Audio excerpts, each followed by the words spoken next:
नमस्कार and welcome back. मैं मुकेश बाकर और हम पढ़ रहे थे समाकलन। समाकलन में कल की क्लास में हमने पढ़ा समाकलन के कुछ सूत्र और सामान्य समाकलन किस तरह से करते हैं। उसमें हमने ये पढ़ा कि जो समाकलन है वो निश्चित है, अनिश्चित है, अनंत है या फिर किसी पृष्ठ के सापेक्ष जो समाकलन है वो किस तरह से करते हैं, इसके बारे में हमने सामान्य जानकारी प्राप्त की।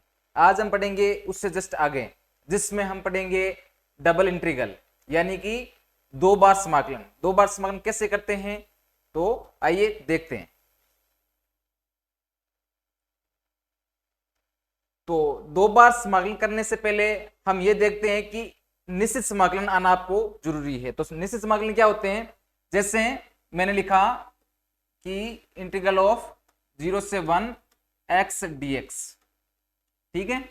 अब है निश्चित समाकलन के बारे में मैंने कल आपको बताया था कि ये जो चिन्ह है समाकलन का, इसके ऊपर यदि ऊपर और नीचे लिमिट दी हुई है तो हम उसे कहते हैं निश्चित समाकलन। और निश्चित समाकलन होता है उसके आगे हम प्लस सी नहीं लगाते।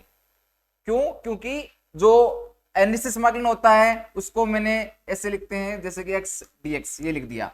अब है जो अनिश्चित समाकलन होगा उसके आगे ही प्लस सी लगाना है। सी का मतलब होता है कोई कांस्टेंट मान है, ठीक है।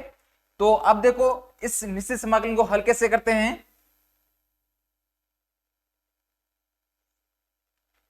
जैसे कि लिखा हुआ है x, तो x का x के सापेक्ष समाकलन करना है। तो x का x के सापेक्ष समाकलन के लिए हमें एक सूत्र पता है, कौन से वाला, x की पावर n। तो x की पावर n इक्वल टू क्या होता है, समाकलन ऑफ x की power n dx equal to होता है x की power n plus 1 upon n plus 1। तो ये सूत्र अब यहां पे लगाएंगे। तो इसमें क्या लिखेंगे हम, x की पावर यहां पे कितनी है, 1 है, तो x की पावर 1 प्लस 1 अपॉन 1 प्लस 1।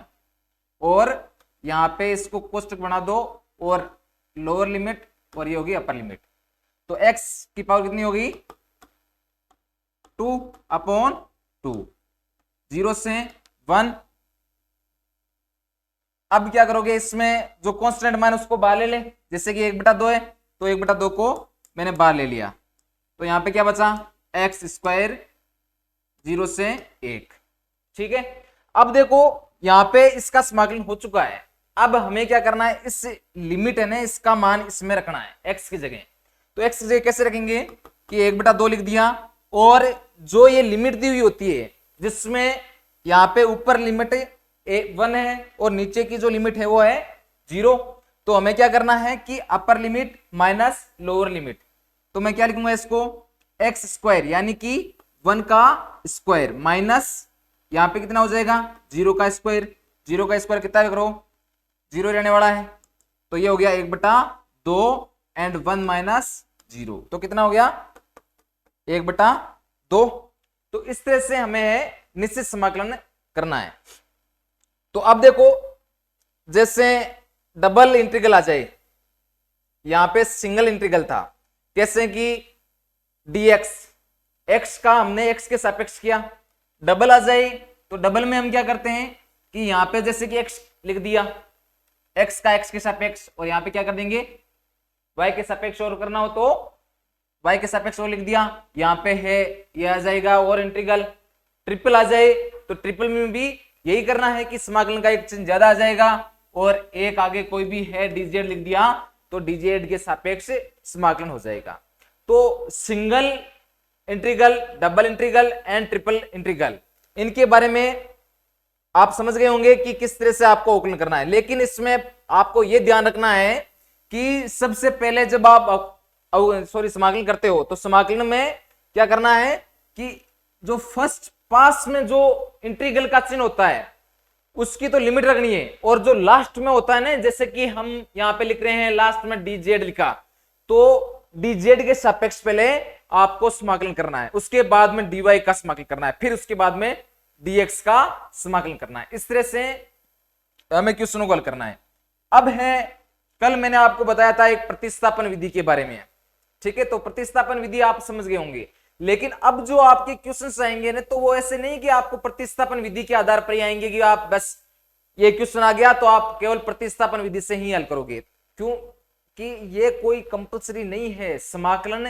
हाँ, यदि ये लिखा हुआ है कि प्रतिस्थापन विधि से समाकलन करो तो हमें प्रतिस्थापन विधि का यूज करना है, अदरवाइज आपको ये कॉमन सेंस लगाना है कि इसमें कौन सी विधि यूज होगी। जैसे कि फर्स्ट ऑफ ऑल हमें यह सोचना है कि यदि इसका डायरेक्ट समाकलन हो रहा है तो डायरेक्ट समाकलन करना है, उसके बाद में प्रतिस्थापन विधि, वो माने तो उसमें कि हम कौन से मान को टी मान ले कि बाकी का जो मान है वो हमें dt के बराबर प्राप्त हो जाए, या फिर इस तरह की स्थिति आ जाए जिसमें हमें आंशिक भिन्न का जो विधि है उसका यूज करना पड़े या खंडस्थ समाकलन का उपयोग करना पड़े। तो वो हमें पहले जो क्वेश्चन दिया गया है उस क्वेश्चन के अकॉर्डिंग उसमें वो विधि लगानी है। अब जैसे खंडस्थ समाकलन के बारे में हम बात करें तो खंडस्थ समाकलन क्या है कि जब दो प्रकार के कोई गुणा में आ जाए संख्याएं, जिसमें आइलेट के अनुसार पढ़ते हैं ना आइलेट, तो उसमें वो सूत्र है कि फर्स्ट को छोड़ा सेकंड का समाकलन माइनस समाकलन फर्स्ट का अवकलन और सेकंड का समाकलन और पूरे का समाकलन। इस तरह से क्वेश्चन को हल करना है। तो लेकिन आपको यह ध्यान रखना है कि जो द्विसमाकलन है, डबल इंटीग्रल है, वो किस तरह से करना है। देखो क्वेश्चंस, अब देखो फर्स्ट नंबर आया है, मान ज्ञात कीजिए 0 से 1 और 0 से 2 x plus Y dx dy। इसका हमें समाकलन करना है। कल मैंने आपको एक चीज बताई थी कि मैंने जैसे कोई संख्या लिख दी, कांस्टेंट मान आ गया, ठीक है। कांस्टेंट मान कैसे कि अवकलन में हम पढ़ते हैं कि मैंने कहा 2 का अवकलन, तो 2 का अवकलन आप बिना सोचे समझे बता दोगे कि इसका अवकलन 0 होता है। तो मैं ये पूछ लूं कि 2 का समाकलन क्या होगा, तो आप क्या बताओगे, क्या बताओगे भाई? बहुत से ऐसे सोचने लग जाते हैं कि 2 का समाकलन तो 0 होता है, और अभी तक मैंने केवल ये कहा है 2 का समाकलन क्या होगा। क्वेश्चन पूरा नहीं है। ये क्वेश्चन पूरा कब होता है, जब मैं कहूं कि 2 का x के सापेक्ष या y के सापेक्ष या z के सापेक्ष जो समाकलन है वो क्या होगा। क्वेश्चन ये कंप्लीट है। ऐसे नहीं है कि भाई मैंने कहा कि 2 का समाकलन बताओ तो आप लोगों ने लिख दिया 2x प्लस सी। नहीं, किसके सापेक्ष आप समाकलन कर रहे हो, इस बात का बहुत ज्यादा इंपॉर्टेंस है।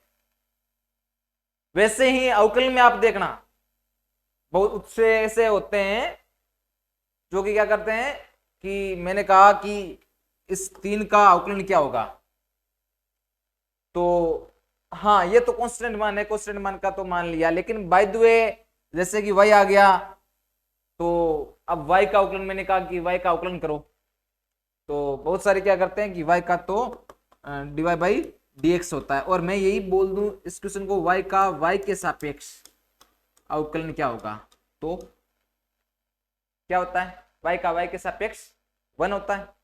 तो इस बात का बहुत इंपॉर्टेंस है कि हम जिस संख्या का अवकलन या समाकलन कर रहे हैं वो संख्या किसके सापेक्ष हम अवकलन या समाकलन कर रहे हैं, इस चीज का बहुत ज्यादा इंपॉर्टेंस है।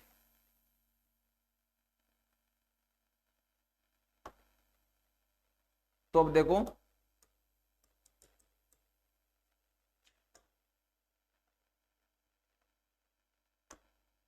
अब हमारे पास में ये क्वेश्चन है, मान ज्ञात कीजिए 0 से 1 और 0 से 2x प्लस वाई dx और dy।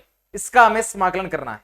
तो समाकलन कैसे करेंगे भाई, सबसे पहले मैंने आपको बताया था कि उधर से लास्ट वाला ले लो और इधर से ये फर्स्ट वाला ले लो। कैसे कि मैंने ये लिखा 0 से 1 लिख दिया, अब इसमें 0 से 2x प्लस वाई और dy कर दो और कोष्टक बंद कर दो, इसके बाद लगा दो dx। क्लियर रहता।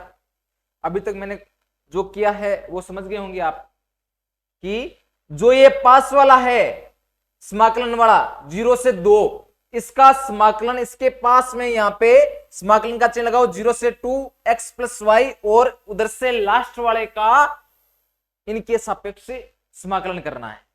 ठीक है, तो ये मैंने लिख दिया। अब देखो आगे 0 से 1 तो है जैसे कि जैसे रहने दो, और अंदर है हम कर लेते हैं इसका समाकलन। तो भाई जो x है इस x का y के सापेक्ष समाकलन क्या होगा, x का y के सापेक्ष, x का y के सापेक्ष क्या होता है, क्या होता है y होता है। तो मैं क्या लिखूंगा x y प्लस इस y का y के सापेक्ष क्या होगा, y का y के सापेक्ष, यानी जो हमें dy दिया गया है और यहां पे क्या y, तो ये सूत्र कौन सा बन रहा है, x की पावर n वाला नहीं है क्या, x की पावर n का हम जब x के सापेक्ष करते हैं तो x की power n plus 1 upon n plus 1 करते हैं। तो ठीक वैसे ही है, अब जब y का हम y के सापेक्ष कर रहे हैं तो हम क्या लिखेंगे इसको y की पावर 1, तो इसका समाकलन क्या हो जाएगा y की पावर 1 प्लस 1 अपॉन 1 प्लस 1, यानी कि y स्क्वायर अपॉन 2। तो ये मैंने लिख दिया y स्क्वायर अपॉन 2। ठीक है, हो गया इसका समाकलन। अब जो ये लिमिट थी 0 से 2 पहले किसके ऊपर थी, इस समाकलन के ऊपर थी, लेकिन हमने यहां से इस चिन्ह को हटा दिया है, इसका समाकलन कर दिया है। और जब इसका समाकलन कर दिया जाता है तो इस चिन्ह का कोई मतलब नहीं है, कोई अस्तित्व नहीं है। ऐसे नहीं है कि आप इसको बस लगाए रहे हो कि अंत तक चलो लेके चलते हैं इसको साथ में, तो अंत तक नहीं है, इसका अंत यहीं पे हो गया है। जैसे समाकलन कंप्लीट, इस चिन्ह को तुरंत वहीं से हटा दो और इसकी जो लिमिट है वो अब इस कोष्टक के ऊपर लगा दो 0 से 2, और क्या है dx। ठीक है भाई, इतना क्लियर है सभी के। अरे मैंने यहां पे x के साथ में y कैसे लिखा पता है ने, कि मान लो ये एक बार आपको बता देता हूं, वैसे तो पता होगा आपको क्योंकि जो लास्ट क्लास थी उसमें मैंने समाकलन कैसे करते हैं उसके बारे में बता दिया था, लेकिन फिर भी एक बार देख लो कि जैसे मैंने ये लिखा x का जब y के सापेक्ष करते हैं x एक कांस्टेंट मान सकते हैं, बाहर मान लो, इसको बाहर ले लिया तो यहाँ पे क्या बचेगा 1 dy, और 1 का y के सापेक्ष क्या होता है y, तो इसको क्या लिख सकता हूं मैं xy। ठीक है,